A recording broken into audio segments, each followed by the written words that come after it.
सो विद्यार्थियों, जिस तरह आप टीचिंग ऑफ पोलिटिकल साइंस ਦੇ ਵਿੱਚ ਅਸੀਂ ਰਾਜਨੀਤੀ ਸ਼ਾਸਤਰ ਦੇ ਅਰਥਾਂ ਦੀ ਗੱਲ ਕਰ ਰਹੇ ਸੀਗੇ ਔਰ ਉਸ ਦੇ ਸੰਬੰਧ ਦੇ ਵਿੱਚ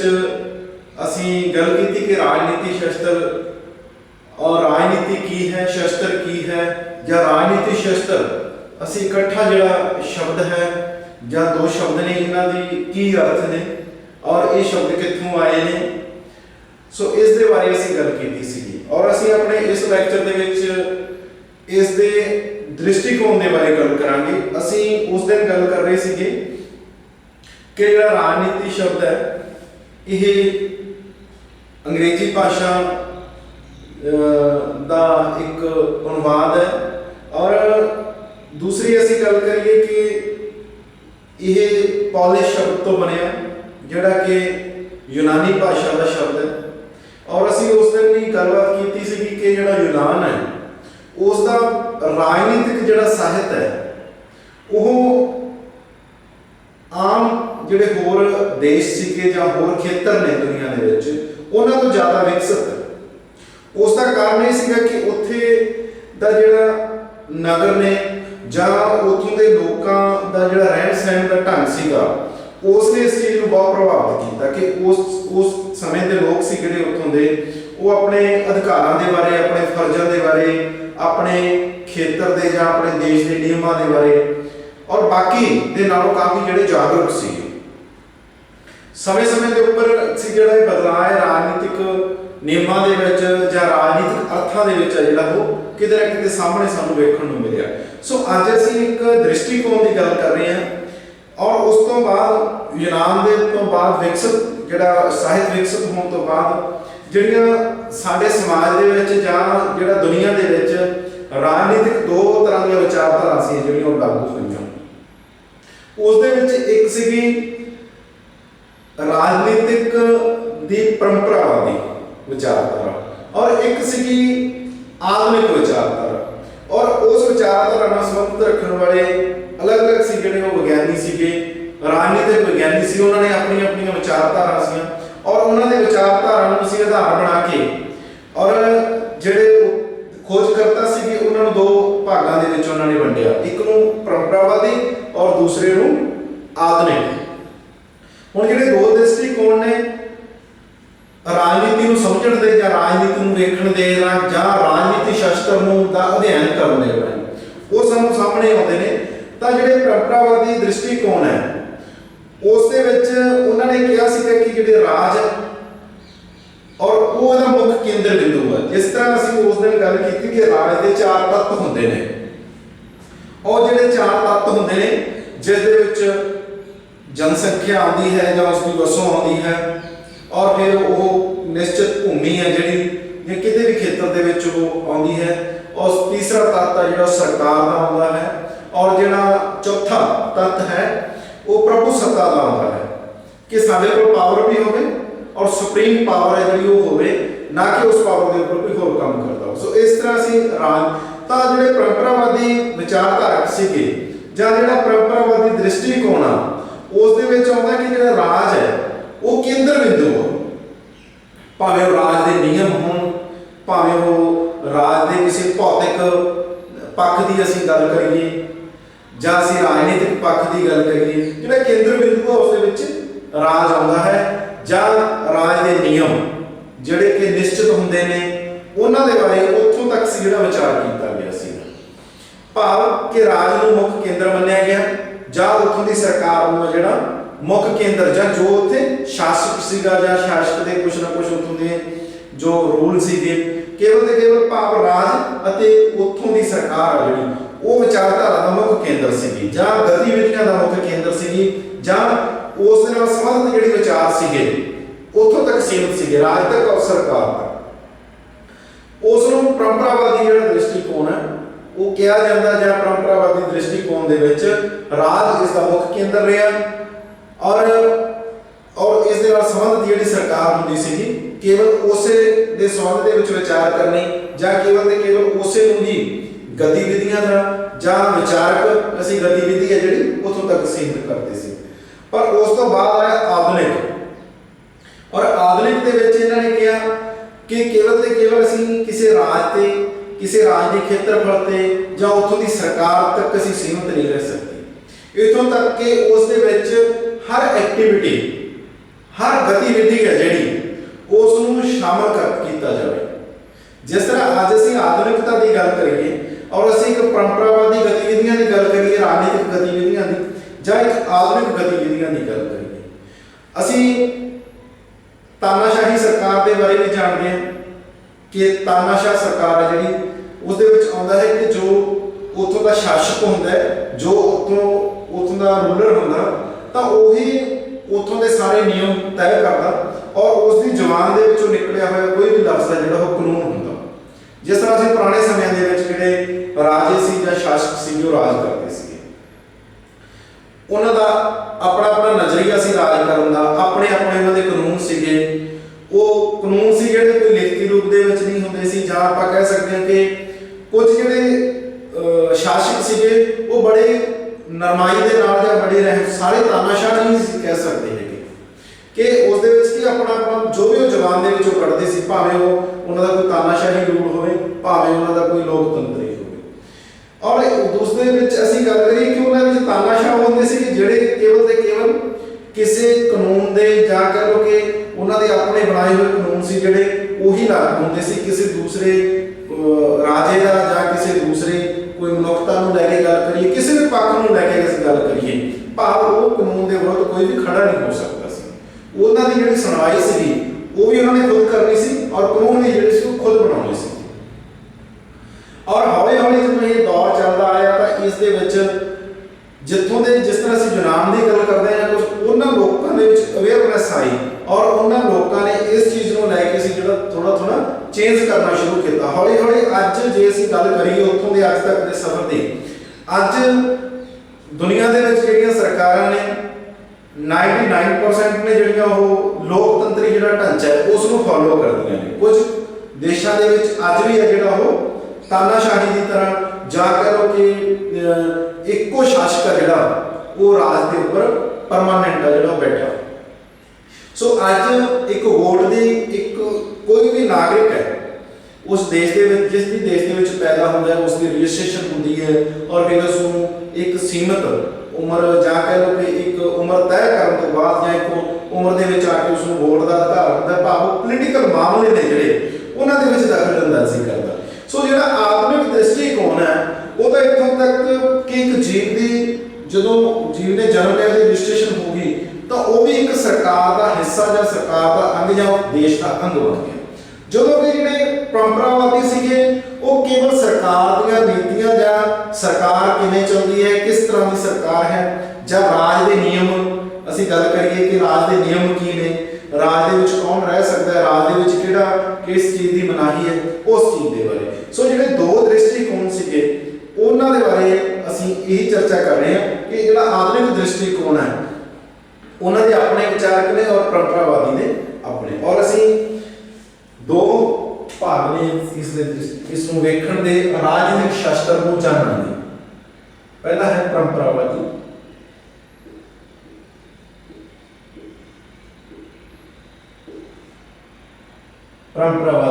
और दूसरा है आधुनिक।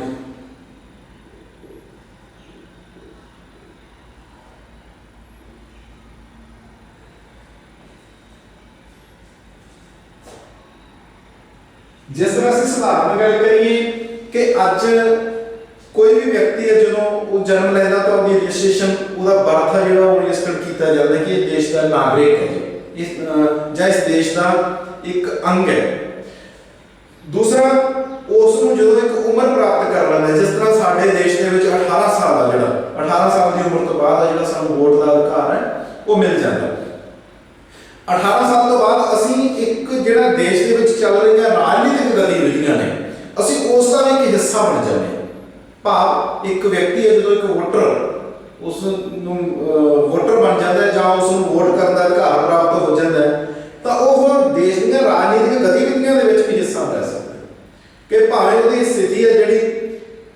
बहुत छोटी होवे पर उसनूं असीं बिल्कुल बेध्याना नहीं कर सकते हैं कि जिस तरह असीं चोणां दे दौरान देखते हैं कि एक एक वोट की कीमत होंदी आ ਉਸੇ ਤਰ੍ਹਾਂ ਦੇ ਨਾਲ ਕਿ ਜਿਹੜਾ ਦੇਸ਼ ਹੈ, ਦੇਸ਼ ਦੇ ਵਿੱਚ ਗਤੀਵਿਧੀਆਂ ਚੱਲ ਰਹੀਆਂ ਨੇ, ਗਤੀਵਿਧੀਆਂ ਕੌਣ ਕਰ ਰਿਹਾ ਹੁੰਦਾ? ਪੋਲੀਟੀਕਲ ਪਾਰਟੀਆਂ ਆਪਣੇ ਆਪਣੇ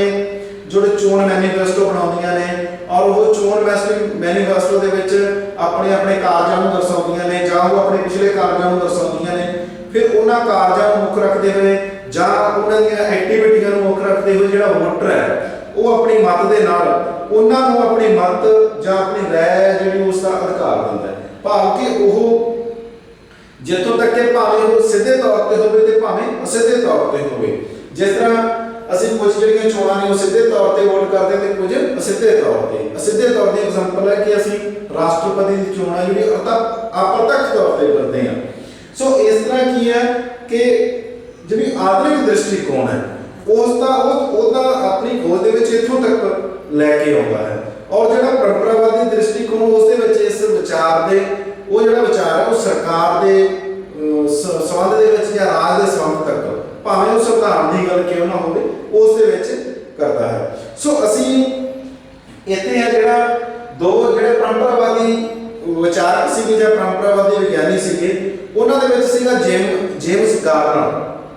ਔਰ ਜੇਮਸ ਗਾਰਨਰ ਨੇ ਕੀ ਕਿਹਾ? ਉਹ ਪਰੰਪਰਾਵਾਦੀ ਵਿਚਾਰਧਾਰਾ ਸੀ, ਉਹਨਾਂ ਦੇ ਮੁਤਾਬਕ ਸੀ ਜਿਹੜਾ ਰਾਜਨੀਤੀ ਸ਼ਾਸਤਰ ਦਾ ਆਰੰਭ ਹੈ ਔਰ ਰਾਜਨੀਤੀ ਸ਼ਾਸਤਰ ਦਾ ਅੰਤ ਹੈ। ਭਾਵ ਅਸੀਂ ਰਾਜਨੀਤੀ ਦੇ ਬਾਰੇ ਖੋਜ ਕਰ ਰਹੇ ਹਾਂ ਜਾਂ ਰਾਜਨੀਤੀ ਦੇ ਬਾਰੇ ਜਾਣ ਰਹੇ ਹਾਂ, ਤਾਂ ਉਸ ਦੇ ਮੁਤਾਬਕ ਰਾਜਨੀਤੀ ਸ਼ਾਸਤਰ ਹੈ ਜਿਹੜਾ ਉਹਦਾ ਆਰੰਭ ਤੇ ਉਸ ਦਾ ਅੰਤ ਹੈ ਜਿਹੜਾ ਉਹ ਰਾਜ ਦੇ ਨਾਲ ਹੁੰਦਾ। ਭਾਵ ਰਾਜ ਦੇ ਨਾਲ ਸੰਬੰਧਿਤ ਕੋਈ ਵੀ ਅਸੀਂ ਗਤੀਵਿਧੀ ਬਾਰੇ ਗੱਲ ਕਰੀਏ ਜਾਂ ਰਾਜ ਦੇ ਨਾਲ ਸੰਬੰਧਿਤ ਭਾਵੇਂ ਉਸ ਦੇ ਨਿਯਮਾਂ ਦੇ ਬਾਰੇ ਗੱਲ ਕਰੀਏ, ਇਸ ਤੋਂ ਬਾਅਦ ਅਸੀਂ ਨਹੀਂ ਜਾ ਸਕਦੇ ਕਿ ਜਾਂ ਉੱਥੋਂ ਦੇ ਲੋਕਾਂ ਦੇ ਬਾਰੇ ਜਾਂ ਉਸਦੇ ਲੋਕਾਂ ਦੀਆਂ ਗਤੀਵਿਧੀਆਂ ਦੇ ਬਾਰੇ, ਜਾਂ ਇਸ ਤੋਂ ਅਸੀਂ ਨਹੀਂ ਜਾ ਸਕਦੇ। ਸੋ ਉਹਨਾਂ ਦਾ ਵਿਚਾਰ ਸੀਗਾ ਕਿ ਰਾਜ ਦਾ ਆਰੰਭ ਔਰ ਰਾਜ ਦਾ ਅੰਤ ਆ ਜਿਹੜਾ, ਕਿਉਂਕਿ ਉਹਨਾਂ ਦਾ ਕੇਂਦਰ ਬਿੰਦੂ ਸੀ ਜਿਹੜਾ ਰਾਜ ਸੀਗਾ, ਜਿਸ ਤਰ੍ਹਾਂ ਅਸੀਂ ਪਹਿਲਾਂ ਗੱਲ ਕੀਤੀ ਹੈ। ਔਰ ਇਸ ਦੇ ਨਾਲ ਹੀ ਜਿਹੜੇ ਸਾਡੇ ਦੂਸਰੇ ਵਿਗਿਆਨੀ ਸੀਗੇ ਪ੍ਰੋਫੈਸਰ ਸਿਲੇ। ਉਹ ਪ੍ਰੋਫੈਸਰ ਸਿਲੇ ਦੇ ਵਿਚਾਰ ਸੀਗੇ ਕਿ ਰਾਜਨੀਤੀ ਸਰਕਾਰ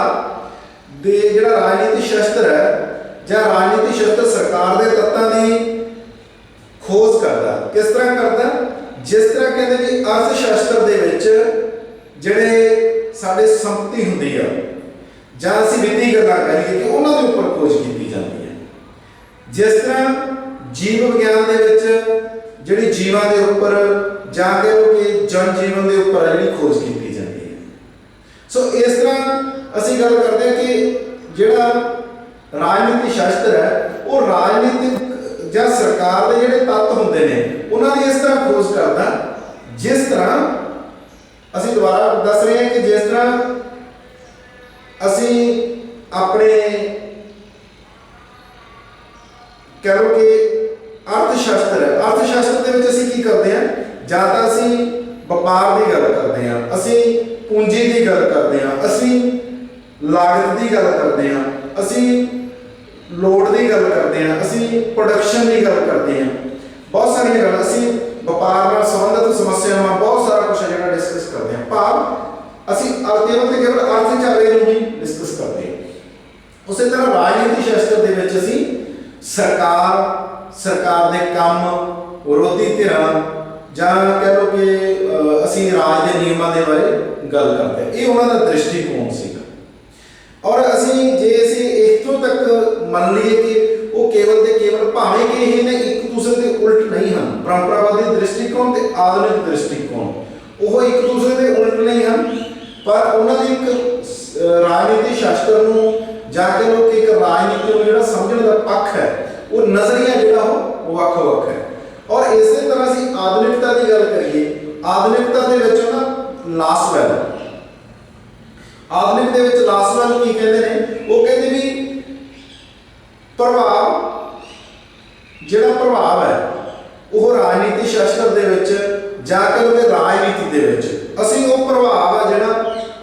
ਉਹ ਪ੍ਰਭਾਵ ਦੇ ਅਧੀਨ ਬਹੁਤ ਸਾਰੀਆਂ ਨੀਤੀਆਂ, ਬਹੁਤ ਸਾਰੇ ਕਾਰਜ ਜਾਂ ਬਹੁਤ ਸਾਰੀਆਂ ਜਿਹੜੀਆਂ ਕਹਿ ਲਓ ਕਿ ਗਤੀਵਿਧੀਆਂ ਨੇ ਜਿਹੜੀਆਂ ਹੁੰਦੀਆਂ ਨੇ ਕਿ ਭਾਵ ਕਿ ਪ੍ਰਭਾਵਕਰਤਾ ਦਾ ਅਧਿਐਨ। ਪ੍ਰਭਾਵਕਰਤਾ ਕੌਣ ਹੁੰਦਾ? ਕਿ ਰਾਜ ਦੇ ਨਿਯਮ ਨੇ ਜਿਹੜੇ ਉਹ ਵੀ ਪ੍ਰਭਾਵਕਰਤਾ ਹੋ ਸਕਦੇ ਨੇ। ਔਰ ਰਾਜ ਜਿਹੜਾ ਕਰਨ ਵਾਲਾ ਸ਼ਾਸਕ ਹੈ ਉਸ ਦਾ ਪ੍ਰਭਾਵ ਹੋ ਸਕਦਾ ਹੈ ਔਰ ਉਸ ਦਾ ਜੋ ਰਾਜਨੀਤਿਕ ਖੇਤਰ ਹੈ ਉਸ ਦਾ ਕੋਈ ਆਪਣਾ ਭੌਤਿਕ ਜਾਂ ਰਾਜਨੀਤਿਕ ਪ੍ਰਭਾਵ ਆ ਜਿਹੜਾ ਹੋ ਸਕਦਾ ਹੈ। ਅਸੀਂ ਉਹ ਜਿਹੜੇ ਪ੍ਰਭਾਵ ਹੈ ਅਸੀਂ ਉਹਨਾਂ ਨੂੰ ਹੀ ਕਹਿ ਲਓ ਕਿ ਅਸੀਂ ਵਿਚਾਰ ਕਰਦੇ ਹਾਂ ਰਾਜਨੀਤੀ ਸ਼ਾਸਤਰ ਦੇ ਵਿੱਚ। ਜਦੋਂ ਕਿ ਜਿਹੜੇ ਪਰੰਪਰਾਵਾਦੀ ਸੀ ਉਹ ਕਹਿੰਦੇ ਸੀ ਰਾਜ ਦਾ ਅਸੀਂ ਕੇਵਲ ਤੇ ਕੇਵਲ ਰਾਜ ਹੈ ਜਿਹੜਾ ਉਸ ਦੇ ਨਾਲ ਹੀ ਅੰਤ ਹੁੰਦਾ ਰਾਜਨੀਤੀ ਸ਼ਾਸਤਰ ਦਾ ਤੇ ਉਸੇ ਨਾਲ ਹੀ ਆਰੰਭ ਹੁੰਦਾ। ਇਹ ਕਹਿੰਦੇ ਵੀ ਜਿਹੜੇ ਉਸ ਦੇ ਵਿੱਚ ਪ੍ਰਭਾਵ ਸ਼ਾਮਲ ਨੇ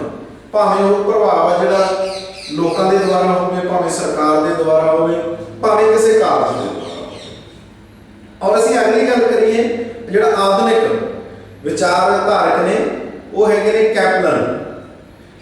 ਕੈਪਲਨ ਨੇ ਕਿਹਾ ਸੀ ਕਿ ਰਾਜਨੀਤੀ ਸ਼ਾਸਤਰ ਦੇ ਵਿੱਚ ਜਿਹੜੀ ਸ਼ਕਤੀ ਆ ਜਿਸ ਤਰ੍ਹਾਂ ਅਸੀਂ ਗੱਲ ਕਰੀਏ ਕਿ ਜਿਹੜਾ ਸਟੇਟ ਹੈ ਉਹ 4 ਤੱਤਾਂ ਤੋਂ ਬਣਦਾ ਜਿਸ ਦੇ ਵਿੱਚ ਪ੍ਰਭੂ ਸੱਤਾ ਜਿਹੜੀ ਸ਼ਕਤੀ ਜਿਸ ਨੂੰ ਅਸੀਂ ਸੱਤਾ ਦੀ ਸ਼ਕਤੀ ਕਹਿ ਸਕਦੇ ਹਾਂ ਕਿ ਉਸੇ ਦਾ ਅਧਿਐਨ ਕੀਤਾ ਜਾਂਦਾ ਰਾਜਨੀਤੀ ਸ਼ਾਸਤਰ ਦੇ ਵਿੱਚ। ਔਰ ਜੋ ਉਸ ਸ਼ਕਤੀ ਨਾਲ ਸੰਬੰਧਿਤ ਪਾਰਟੀਆਂ ਹੁੰਦੀਆਂ ਨੇ ਹੁਣ ਕਿਸੇ ਪਾਰਟੀਆਂ ਨੂੰ ਗੱਲ ਕਰੀਏ ਕਿ ਕਿਸੇ ਪੋਲੀਟੀਕਲ ਪਾਰਟੀ ਦੀ ਅਸੀਂ ਗੱਲ ਨਹੀਂ ਕਰ ਰਹੇ ਕਿ ਜਿਹੜੇ ਉਹ ਸ਼ਕਤੀ ਦੇ ਸੋਮੇ ਹੁੰਦੇ ਨੇ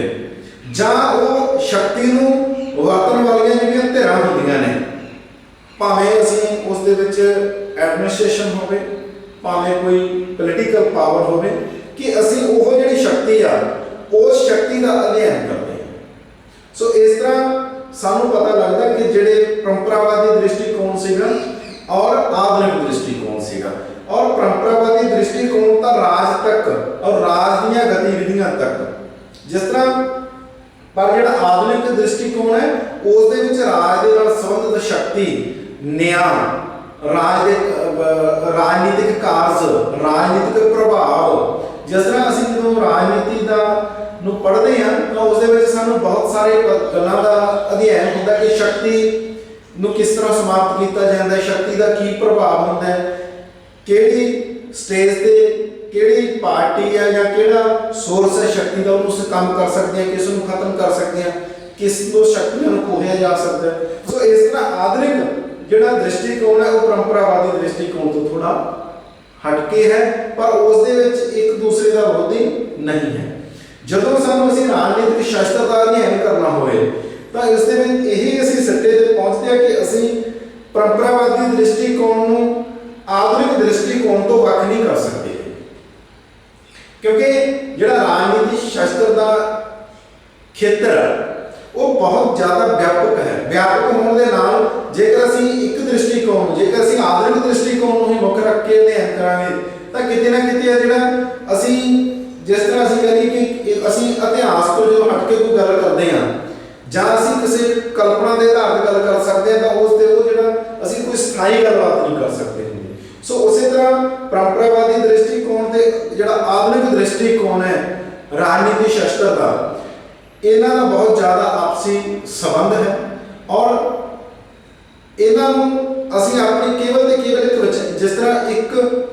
ਅਸੀਂ ਕਿਸੇ ਕਾਰਜ ਨੂੰ ਜਾਂ ਅਸੀਂ ਕਿਸੇ ਵੀ ਰਾਜਨੀਤਿਕ ਪੱਖ ਨੂੰ ਅਸੀਂ ਦੋ ਨਿਗਾਹਾਂ ਦੇ ਨਾਲ ਦੇਖ ਸਕਦੇ ਹਾਂ ਇੱਕ ਉਹਦਾ ਪੱਖ ਹੁੰਦਾ ਔਰ ਇੱਕ ਉਹਦਾ ਵਿਪੱਖ ਹੁੰਦਾ। ਉਸੇ ਤਰ੍ਹਾਂ ਇਹ ਜਿਹੜੇ ਰਾਜਨੀਤਿਕ ਵਿਚਾਰਕ ਸੀਗੇ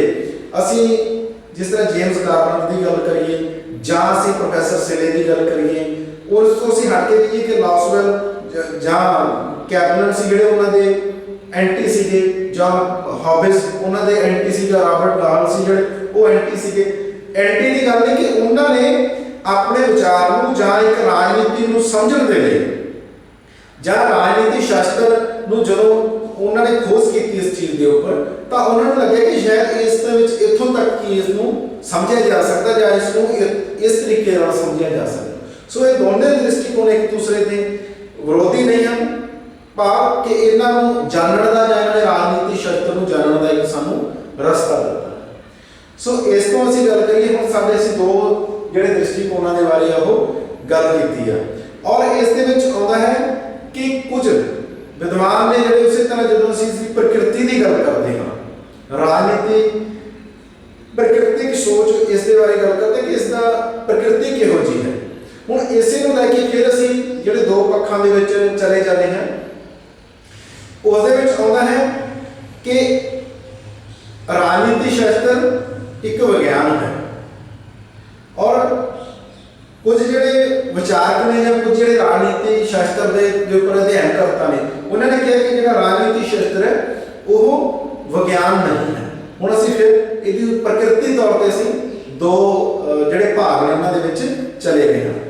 ਪ੍ਰਕਿਰਤਿਕ ਤੌਰ ਤੇ ਅਸੀਂ ਦੋ ਭਾਗਾਂ ਦੇ ਵਿੱਚ ਚਲੇ ਗਏ ਹਾਂ। ਉਸ ਦੇ ਵਿੱਚ ਹੈ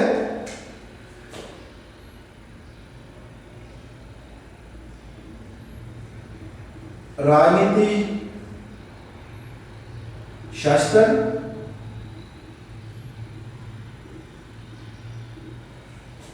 विज्ञान है।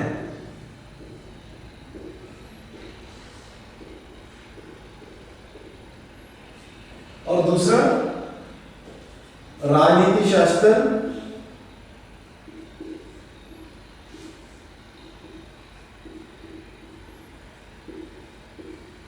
विज्ञान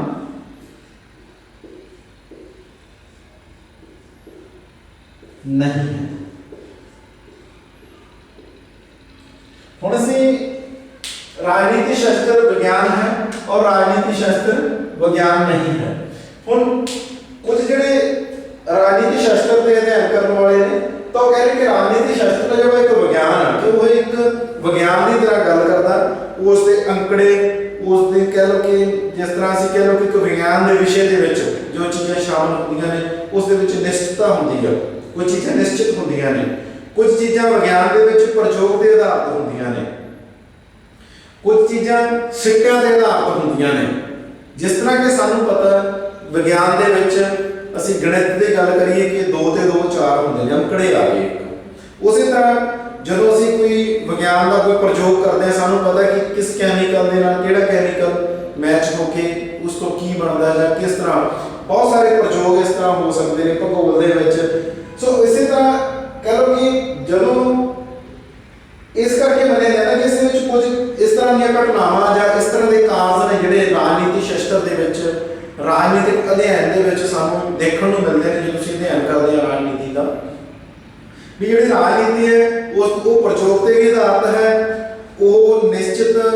तत्थ ने जोड़े या निश्चित अंकड़े ने उन्होंने भी आधारित है। और इसको असी सिट्टियां तो या जो पिछले नतीजे ने या जो पूर्व के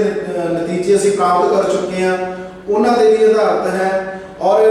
बहुत सारे जो प्रयोग ने वो संभव होंगे ने और बहुत सारिया जो कल्पनावां ने या बहुत सारे ਜਿਹੜੇ कह लो कि ਅਸੀਂ ਐਕਸਪੈਰੀਮੈਂਟ ਕਰਦੇ ਹਾਂ ਰਾਜਨੀਤੀ ਦੇ ਵਿੱਚ ਉਹਨਾਂ ਦੇ ਸਾਨੂੰ ਪੂਰਨ ਨਤੀਜੇ ਪ੍ਰਾਪਤ ਹੋ ਜਾਂਦੇ ਨੇ। ਸੋ ਉਹ ਜਿਹੜੇ ਵਿਗਿਆਨੀ ਨੇ ਜਾਂ ਉਸ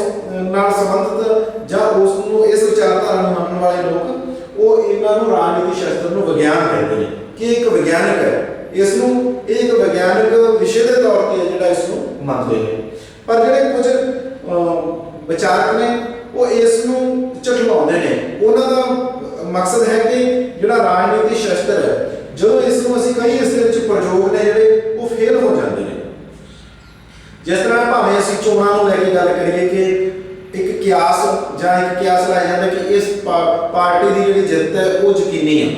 पर जदों उसका फेल हो जाता उन्होंने कोलों उस जित प्राप्त नहीं करता तो उस समय साडा प्रयोग है जो फेल हो जाता। ये जिहड़े इसको विज्ञान नहीं मानते उन्होंने सानूं दस्सिया जां उन्हां दे विचार ने। और अगला कि जिहड़े अंकड़ियां की असीं गल करिए कि इस दे विच इन्ने अंकड़ियां दे हिसाब दे नाल असीं लगाउने आ, भावें जनसंख्या की गल होवे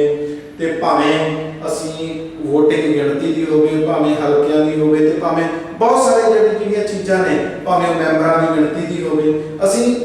ਉਹਦੇ ਵਿੱਚ ਅੰਕੜਿਆਂ ਦੇ ਆਧਾਰ ਹੁੰਦਾ। ਔਰ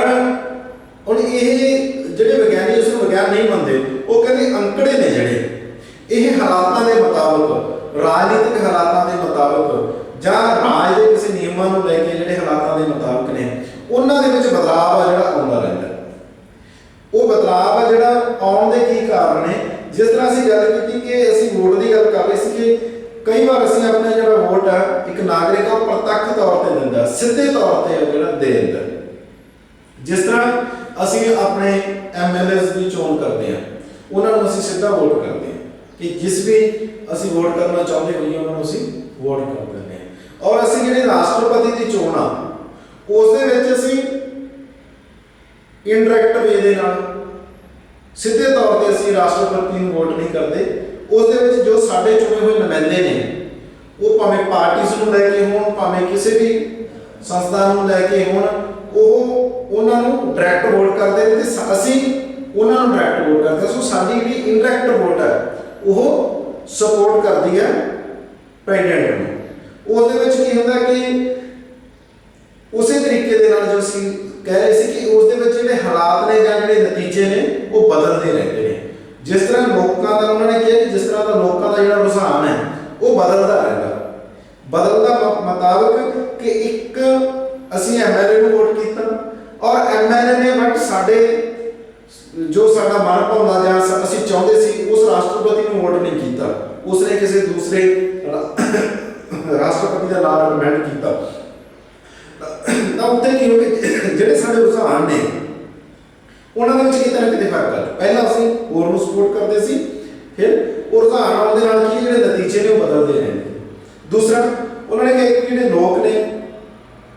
ਅਸਲ ਦੇ ਵਿੱਚ ਉਹੀ ਸਰਕਾਰ ਚੁਣਦੇ ਨੇ ਜਾਂ ਉਹ ਜਿਹੜੀ ਪਾਵਰ ਹੁੰਦੀ ਆ ਉਹ ਲੋਕਾਂ ਦੇ ਕੋਲ ਹੁੰਦੀ ਹੈ, ਕਿਉਂਕਿ ਉਹ ਕਹਿੰਦੇ ਵੀ ਲੋਕਤੰਤਰ ਦਾ ਯੁੱਗ ਹੈ ਜਾਂ ਆਧੁਨਿਕ ਜਿਹੜਾ ਰਾਜਨੀਤਿਕ ਮਾਹੌਲ ਹੈ ਉਹ ਲੋਕਤੰਤਰੀ ਮਾਹੌਲ ਹੈ ਕਿ ਲੋਕਾਂ ਕੋਲ ਪਾਵਰ ਹੁੰਦੀ ਹੈ, ਵੋਟਾਂ ਦੇ ਰੂਪ ਦੇ ਵਿੱਚ ਹੁੰਦੀ ਹੈ ਜਾਂ ਕਿਸੇ ਹੋਰ ਰੂਪ ਦੇ ਵਿੱਚ ਸਹਿਮਤੀ ਦੇ ਰੂਪ ਦੇ ਵਿੱਚ ਹੁੰਦੀ ਹੈ।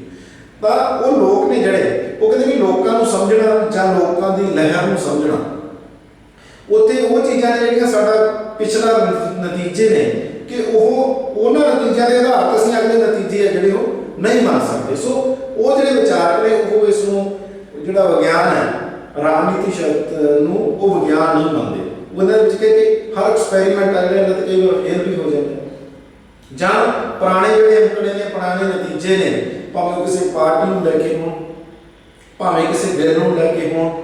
ਜਾਂ ਕਿਸੇ ਵੀ ਰਾਜਨੀਤਿਕ ਗਤੀਵਿਧੀ ਨੂੰ ਲੈ ਕੇ ਹੋ ਸਕਦੇ ਨੇ, ਉਹਨਾਂ ਦੇ ਵਿੱਚ ਹਮੇਸ਼ਾ ਜਿਹੜਾ ਪਲਟਵਾਰ ਹੈ ਜਾਂ ਉਸ ਵਿੱਚ ਪਰਿਵਰਤਨ ਹੈ ਜਿਹੜਾ ਲਗਾਤਾਰ ਜਾਰੀ ਰਹਿੰਦਾ ਹੈ।